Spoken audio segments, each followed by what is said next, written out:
안녕하세요. 반갑습니다. 오늘 참 좋은 날입니다. 하나님께서 저와 여러분의 가정에 준비하신 하나님의 은혜와 평강이 넘쳐나기를 예수님의 이름으로 축원합니다.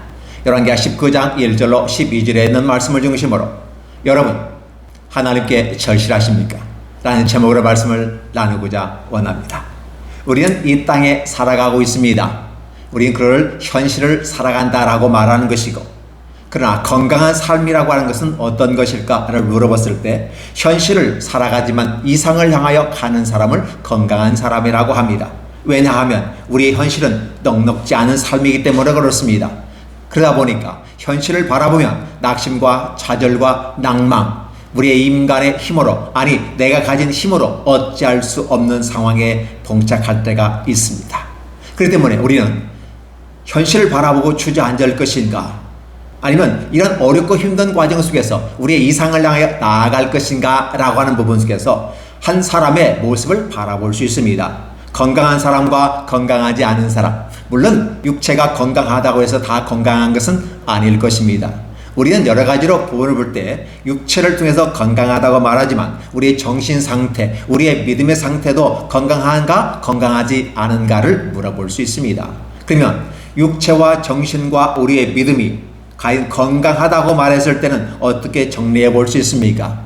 이 땅의 현실을 살아가며 당당하게 맞서지만 우리 인간의 힘으로 할 수 없는 불가항력적인 일들이 다가오게 될 때 우리는 좌절과 낙심에 멈출 수밖에 없습니다. 그러나 이것에 멈추어 낙심하고 좌절로 포기해버리는 인생이 아니라 여전히 우리는 우리의 정신을 가다듬고 우리의 믿음을 새롭게 하면서 하나님을 바라보며 이 상을 바라보는 것은 어떨까요?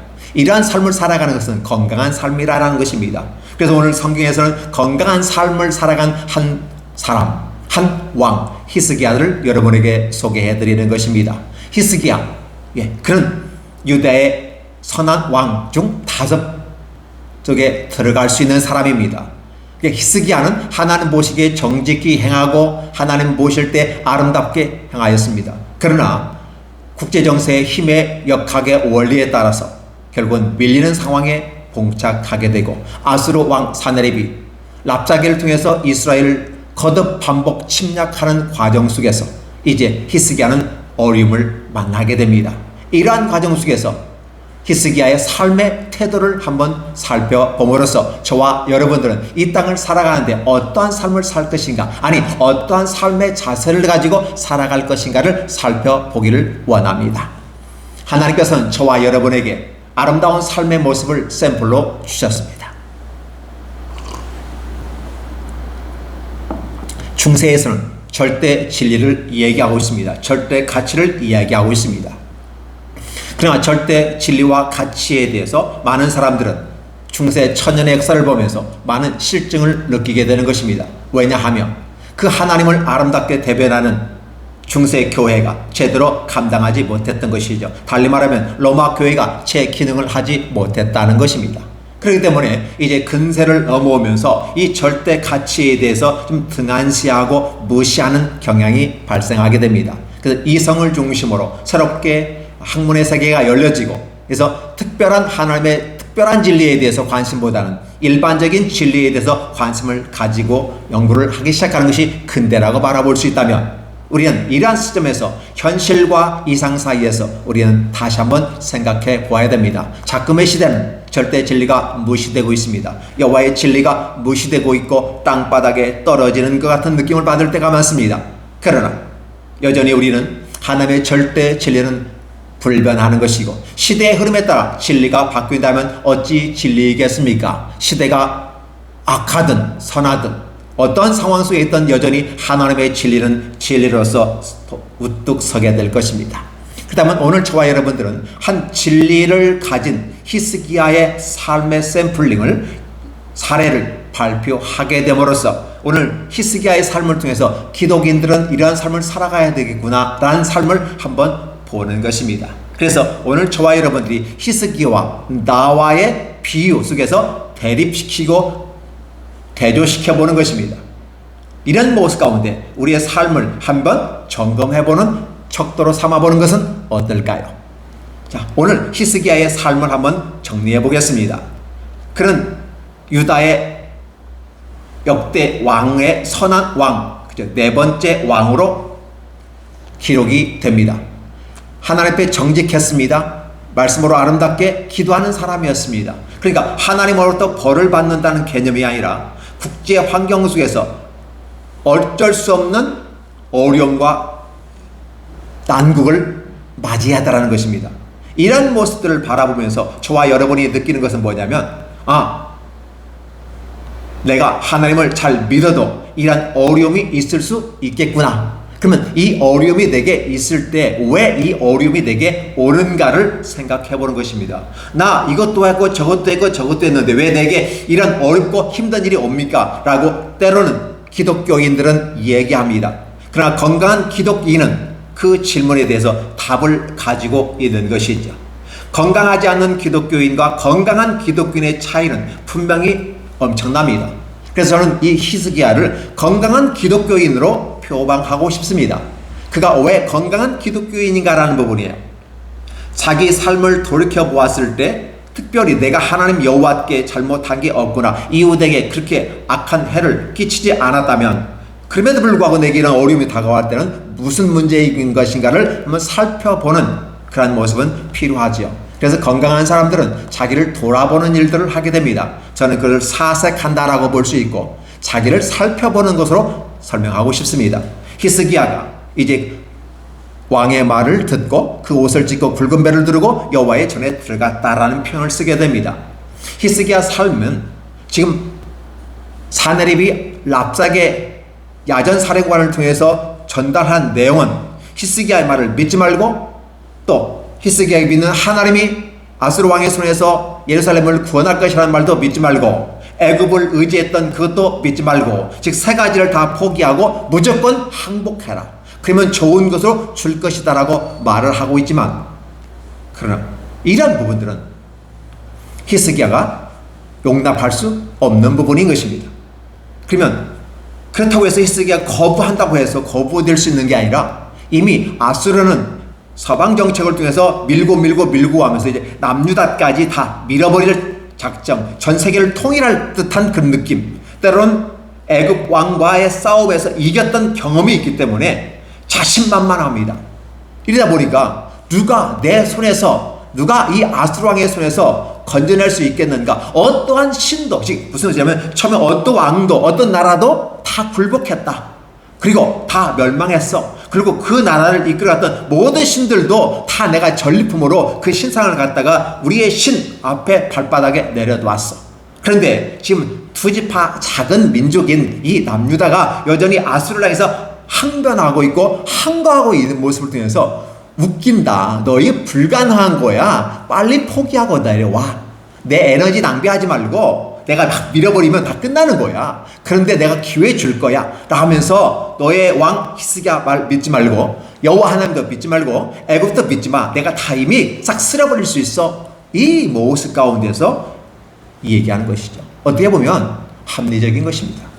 현실을 살아가는 입장에서 바라보면 강대한 나라를 향해서 작은 소국가가 싸워서 이긴다는 것은 거의 불가능한 것입니다. 현실적인 방법은 조공을 통해서 형님, 아버님 하고 이렇게 섬기면서 살아가는 것이 더 현실적인지도 모르겠습니다. 근데 히스기야는 반아수르 정책을 여전히 고수하였고 여전히 싸우고 있는 입장이에요. 히스기야에게는 이미 힘도 없어요. 왜? 군사력도 없는 겁니다. 오죽했으면 랍세게가 이렇게 했을까요? 내가 말 2,000피를 줄 테니까 거기에 태울 수 있는 사람만 내 채울 수 있겠어? 이 말을 할 정도가 되는 것이죠. 사실은 소국가이기 때문에 더 힘이 없었던 것이죠. 오직 히스기야는 그러면 이 힘없는 세계, 경제력도 약하고 군사력도 약한 이 상황 속에서 우리는 어떻게 이 세상을 이겨낼 것인가 라고 하는, 특별히 기독인들은 이 어려운 세상을 살아가는데 어떻게 살아갈 것인가. 물론 권세도 잡고 능력도 있고 돈도 있으면 얼마든지 살아가는 데 힘이 있으리라고 생각하지만 여전히 작은 국가에 속한 사람으로서는 또 어려움도 있더라는 것입니다. 그러면 과연 믿음의 사람들, 기독인의 삶의 입장에서 봤을 때 어떻게 이 위기를 극복할 것인가 라는 부분입니다. 그래서 과연 우리의 삶의 자세 속에서 하나님 앞에 절대적인가, 절대적 필요성을 느끼고 있는가, 어떠한 마음의 자세로 하나님께 나오는가? 과연 하나님께 절실한가를 질문해 보는 것입니다. 저와 여러분, 이 말씀을 듣는 분들, 특별히 기독교인들은 스스로에게 말씀을 자기 신앙에게 질문해 보시기 바랍니다. 너는 하나님을 절실하게 따르고 있는가? 하나님을 절실하게 필요로 하고 있는가라고 말입니다. 그렇게 했을 때 자기 자신에서 들려오는 소리를 들어보십시오. 대단히 중요한 부분입니다. 하나님 앞에 신앙을 가진다고 하는 것은 바로 하나님과의 관계 속에서 나를 바라보는 것이기 때문에 그렇습니다. 나를 바라보면 또 하나님을 바라보는 것이기 때문에 그래서 하나님께서 주신 말씀을 따라 믿음을 소유하고 있는 자로서 우리의 믿음을 현실 속에서 어떻게 나타날 것인가라는 부분이에요. 그럼 우리의 믿음으로 이 세상을 다 이겼다고 말합니다. 그런데 현실적으로 바라보면 과연 믿음으로 이 세상을 이겼다라고 바로 문을 쫙 열어버려서 보이는 것 같이 보이지는 않습니다. 시간의 흐름 속에서 하나님은 우리를 이기게 하십니다. 더 중요한 것은 환경과 여건이 갖추어지고 뭐가 보이는 것, 그래서 첫 판부터 보이고 잘된 그런 것이 보이면 얼마나 좋겠습니까? 그러나 그렇게 보이지 않는 경우가 있어요. 오늘 히스기야에게 하나님께서 말씀을 해주시는 이 과정들, 말씀이 응답되고 현실이 되는 그 과정 속에서도 보면 바로 응답이 되지 아니하고 시간이 흘러가면서 응답이 되더라는 사실입니다. 이 말씀을 살펴본다면 하나님은 저와 여러분에게 뭘 바라봅니까? 내 눈에 보이고 느끼고 경험하는 것, 소위 이 세상에서 일반적인 진리라고 말한 그 진리의 기준이 오감각에 의해서 산출되는데 과연 이것에 의해서 믿음을 가질 것인가? 아니면 하나님의 주신 절대적인 말씀과 그 시스템의 원리, 로고스에 의해서 하나님 말씀이 내 안에 안착이 되고 그 말씀을 신뢰하고 나아갈 것인가를 오늘 저와 여러분에게 하나님은 묻는 것입니다. 아니, 테스트하는 것입니다. 따라서 저와 여러분이 이 말씀을 읽어가면서 히스기야의 삶이 어떤 모습인가를 보셨으면 좋겠어요. 히스기야는 이제 할 수 있는 모든 것 다 했어요. 자기에 있는 왕궁의 금과 성전에 있는 금, 또 자기가 여호와께 드렸던 모든 성전의 벽을 입혀놨던 금까지 쌀이 다 벗겨서 해서 다 드렸어요. 무슨 소리예요? 경제적인 부분 속에 엄청난 부를 들였음에도 불구하고 여전히 재침공하는 이 모습을 보면서 여전히 세상의 속성은 끝날 때까지 끝난 게 아니구나. 달리 말해 무엇일까요? 세상이 우리를 정복하고 우리 가정을 정복하고 이 나라를 정복하는 이 모든 것은 끝날 때까지 끝난 게 아니라 계속되고 있구나라는 것을 우리는 아셔야 된다는 것이죠. 여전히 우리는 영적인 싸움을 꾸준히 싸워야 한다는 사실을 얘기하고 있습니다. 그런데 말입니다. 우리가 힘이 없습니다. 나약합니다. 경제력도 없고 군사력도 없고 외력도 없습니다.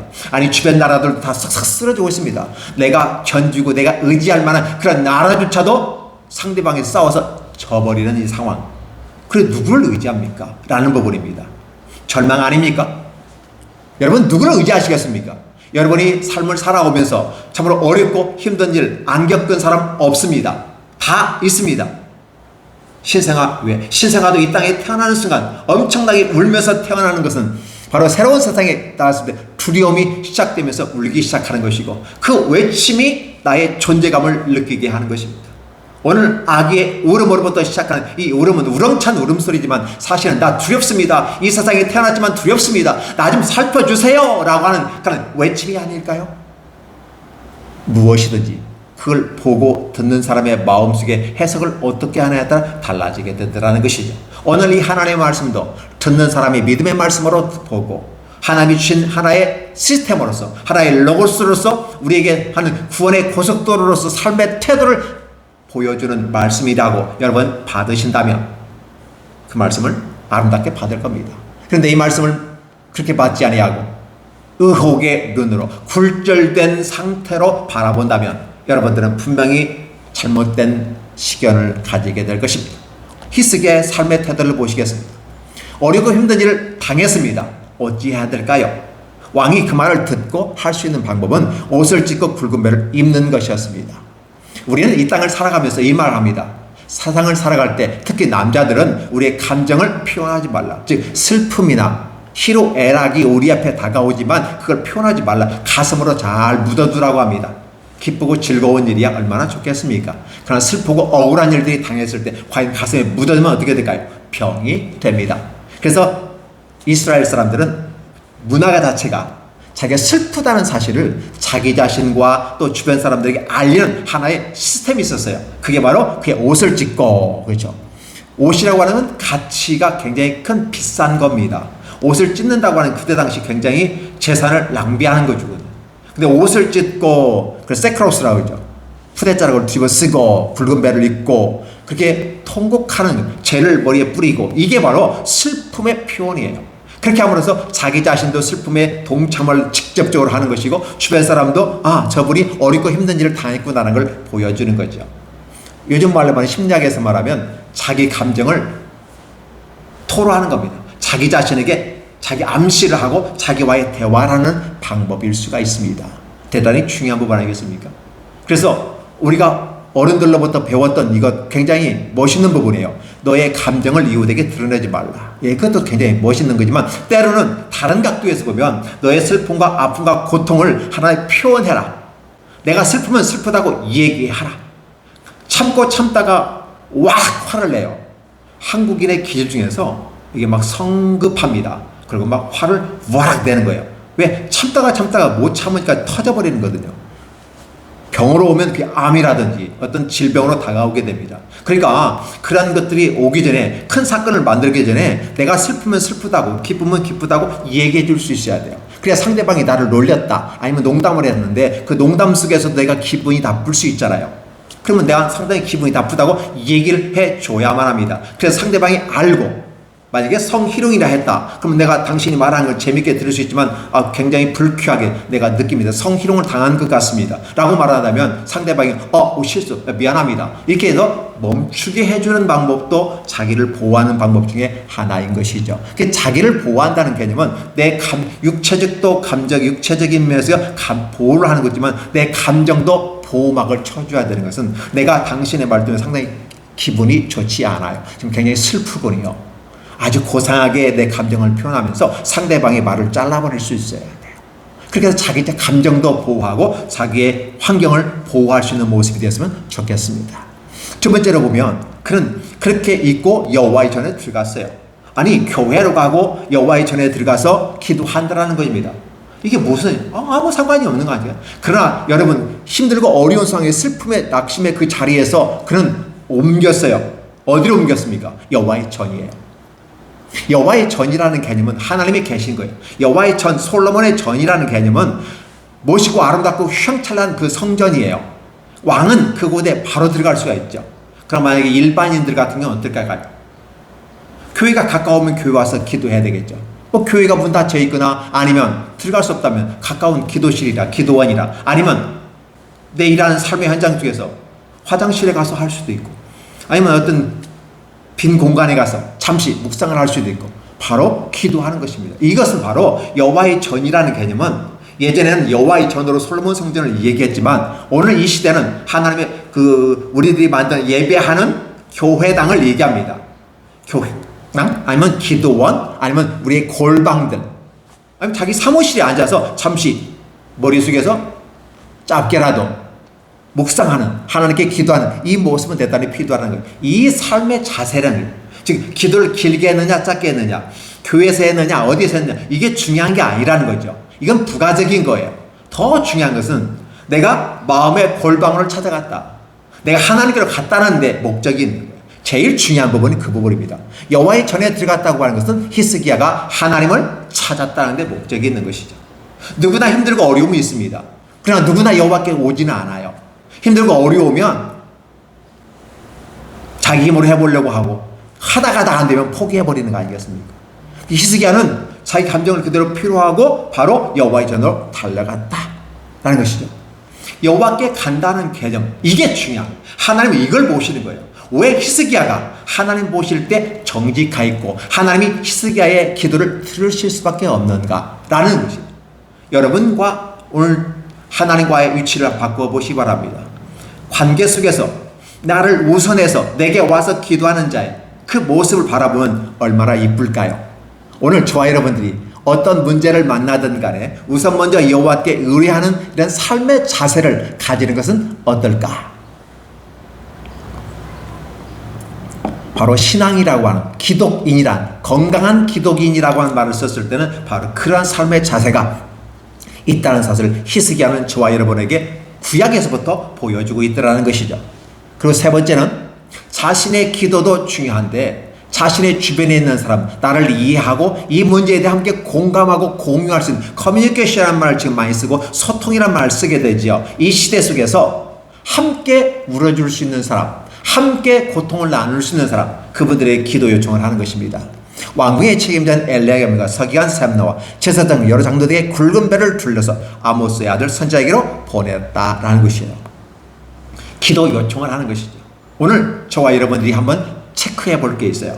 여러분을 위해서 기도해 줄 수 있는 사람이 몇 명이나 되십니까? 큰 교회 기도팀이 있습니다. 담임 목사님이 설교할 때 저 골방에서 기도하는 분도 있어요. 그런 기도팀도 있어요. 돌아가면서 일부 예배 끝날 때까지 전부터 시작해서 예배 끝날 때까지 기도하는 기도팀이 있어요. 그리고 2부 하면 또 그렇게 바꿔가면서까지 하는 교회들도 있어요. 그러니까 담임 목사님이 설교를 하는데 그냥 하는 것이 아니라 그 기도에 힘을 얻어서 하니까 더 은혜가 되지 않을까요? 더 마음에 감동이 되지 않을까요? 마음이 모여져 어디로? 하나님께로. 그러니까 하나님은 더 기뻐하시고 은혜를 주신 것은 사실입니다. 그래서 제가 묻는 것이에요. 그것은 교회에서 할 일이고 저와 여러분 개개인의 삶 속에서 여러분을 생각하며 기도해 줄 수 있는 분, 기도의 멤버, 기도의 후원자는 몇 명이나 됩니까? 우리는 SNS에서 자기 팔로워를 찾아서 팔로워가 몇 명이다, 몇 명이 구독자이다, 몇 명이 조회했다 관심을 가지만 과연 그들이 나를 위해서 함께 기도해 줄 수 있는 사람들이 될 수 있을까요? 나는 그렇게 되기를 예수님의 이름으로 축원합니다. 그러나 만약에 아니었다면 한번 점검해 보시는 것은 어떨까요? 우리의 기도의 후원자들이 있어야 돼요. 물론 복지 사업을 하다 보니까 후원자에 대한 그죠? 후원인들을 많이 모집하는 것이 중요하다. 그래야 경제가 모이고 경제가 모여야 복지를 할 수 있기 때문에 그렇습니다. 근데 영적인 사업을 할 때는 결국은 기도의 후원자가 필요하다는 사실이죠. 그래서 한번 기도의 후원자 목록을 한번 정해보는 건 어떨까요? 그 이름을 쭉 써가면서 이 사람은 나를 위해서 기도해 줄 수 있을 거야 라고 하면 한번 체크 리스트를 만들어서 전화 한 통씩 한번 해보시기 바랍니다. 내가 이런 부분인데 기도해 줄 수 있겠어? 라고 한번 물어보시면서 그러면 어떨까요? 아, 이분이 나를 위해서 100% 기도해 주는 것이구나. 아니 50% 기도하는구나. 아니면 10% 생각날 때만 하는구나 라고 생각한다면 아, 나의 기도의 후원자가 몇 명인가를 알 수 있지 않을까 생각해 봅니다. 자, 이렇게 해서 이제 히스기야에게 얘기했고 히스기야가 이제 이사에게 전달한 말이에요. 오늘 환난과 징벌과 모욕의 날이라. 아이를 낳게 되었으나 해산할 힘이 없도다. 이런 와중수에들이 시적인 표현을 쓰고 있어요. 지금 히스기야의 말을 전달. 보면 그 상황을 표현하는 것이죠. 환난과 징벌과 모욕의 날이라. 이스라엘 왕, 그 남유다의 왕 히스기야는 바로 이 세 가지로 이 현 상황을 얘기하는 것입니다. 그러면서 아이를 낳을 때 해산에 힘이 있어야 아이를 확 낳아버리는데 지금 할 수 없는 난국을 표현하고 있는 것이죠. 자, 이렇게 기도하고 있는 그 모습을 보면서 저와 여러분들은 과연 어떠하십니까? 라고 물어보는 것입니다. 우리는 남이 성공하고 남이 잘 되는 것을 바라보면서 부러워합니다. 저 사람은 저렇게 잘 되고 이 사람은 이렇게 잘 됐는데 그럼 나는 뭐야? 라는 속에서 의기소침해지고 주저앉을 때가 많이 있습니다. 저 사람도 저렇게 했다면 이 사람은 이렇게 했다면 나는 이렇게 하면 되는 거야. 자신의 삶의 스타일로서 믿음을 실현해 나가는 것은 대단히 중요하다는 것이죠. 그래서 이제 히스기야 말은 뭐냐면 당신의 남아있는 자를 위해서 기도해달라는 부분이에요.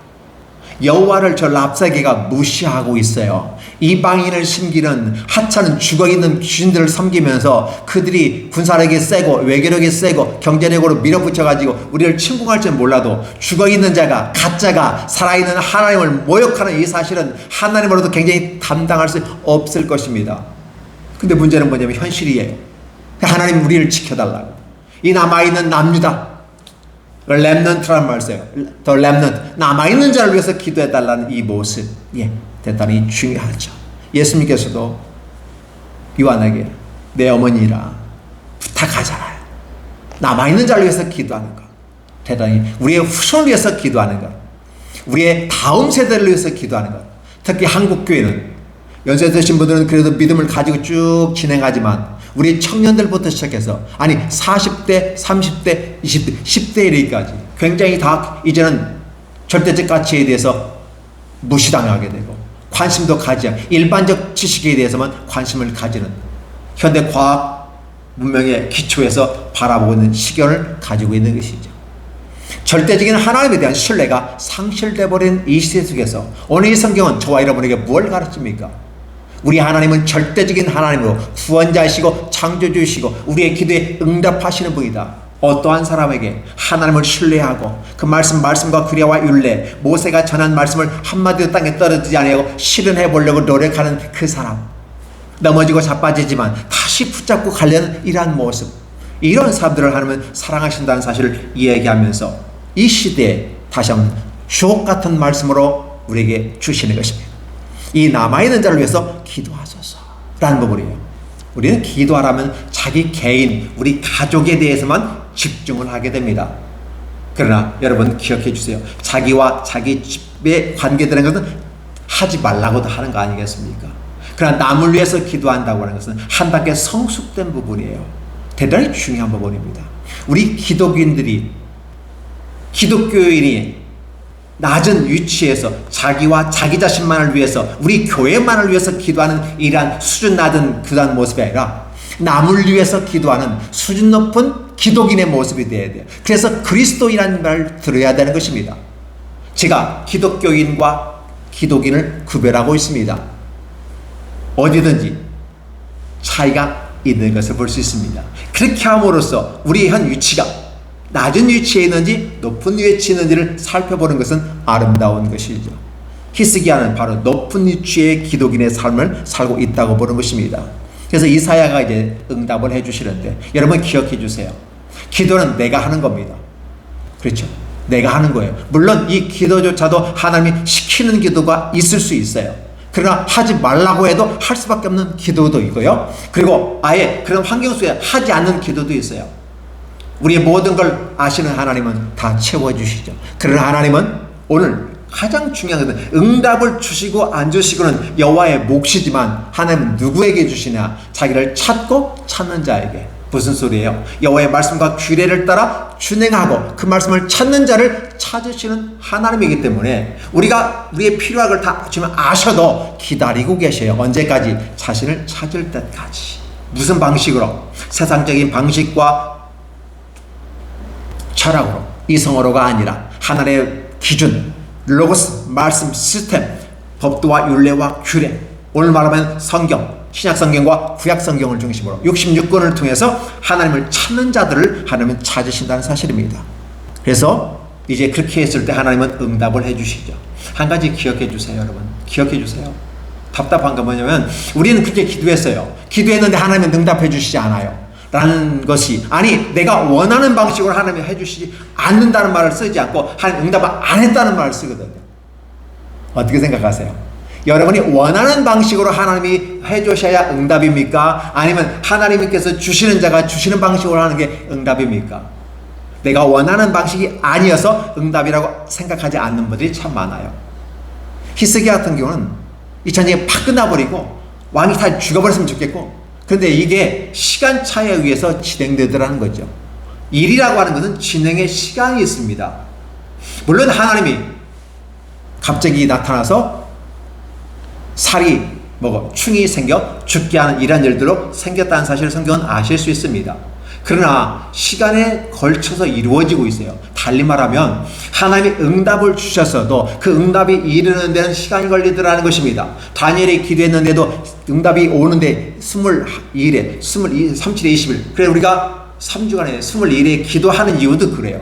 응답은 떨어졌는데 그 응답이 오기까지 악한 자가 막아서 20일이 걸렸는데 끝까지 응답이 현실로 드러날 때까지 기도하는 것이 다니엘의 기도법이라는 거죠. 이런 상황을 바라보면서 결국 뭐예요? 하나님이 응답을 주셨는데 그것이 응답이라고 끝까지 믿고 내게 도달할 때까지 기도하는 이 모습이 필요하다는 사실이에요. 이사야가 그렇게 말합니다.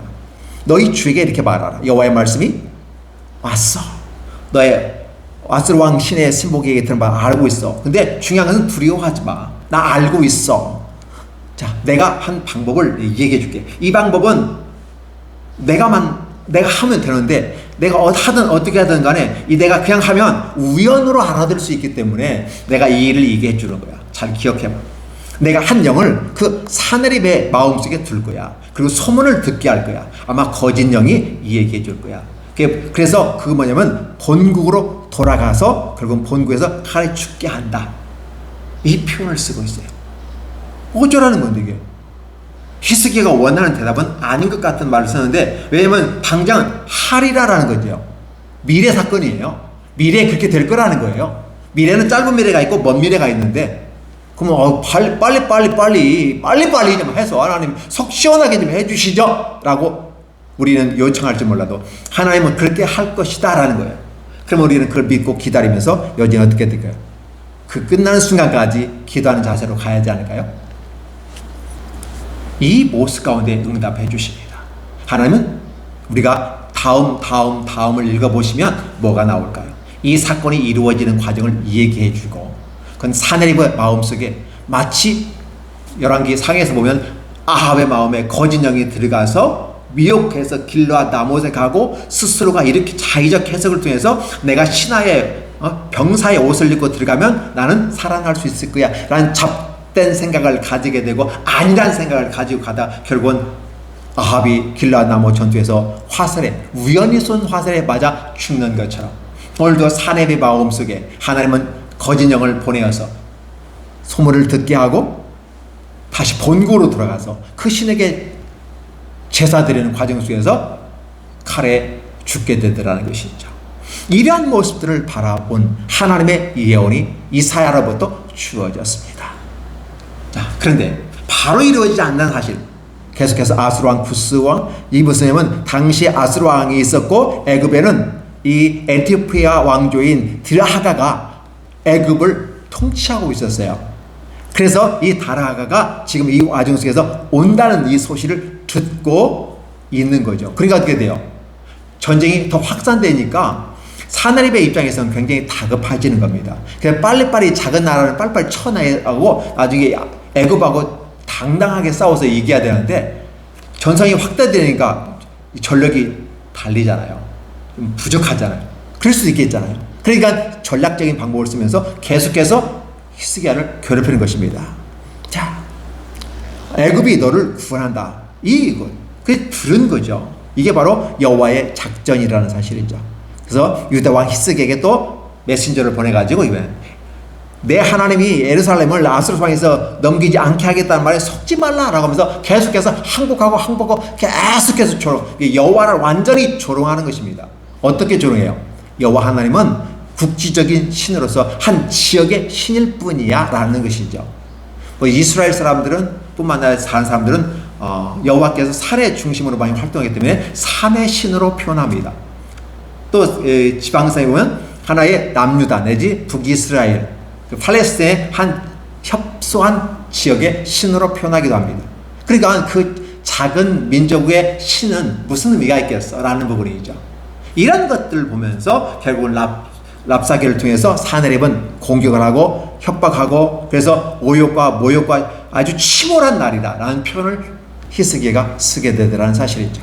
이러한 모습 가운데 계속해서 공격해 오고 있는 것이죠. 이런 부분들. 그래서 이제 객관적인 입증까지예요. 아수르와 여러 왕들이 여러 나라에 행한 일을 더 보지 않느냐. 다 서방 정책을 통해서 저기 강한 아랍 난도를 쳐버렸고 다 치고 들어오고 있어. 지금 남는 건 너밖에 없어. 이제 너는 이제 그냥 밀고 가면 끝나는 거야. 빨리빨리 항복하고 그게 좋지 않았겠어? 우리나라가 나는 손해가 덜 된 상태에서 너희를 깨끗하게 정리하는 게 좋지 않겠어? 우리도 피해가 있다면 너희도 용서하지 않을 거야. 대가를 지불할 거야. 막 그러면서 빨리빨리 항복하고 나와. 이런 표현을 쓰게 되는 것이죠. 어찌 내가 구원을 얻겠느냐라는 이 표현을 계속해서 쓰게 되는 것이죠. 내 조상들이 멸하신 나라가 바라 고산과 하란과 레셉과 돌라셀에 있는 에덴 독속의 그 나라의 신들, 그 신들이 어디냐? 없어. 지혜롭게 빨리 판단해. 현명하게 현실적으로 합리적으로 판단해 보자고. 항복하고 나오는 게 살 길이야.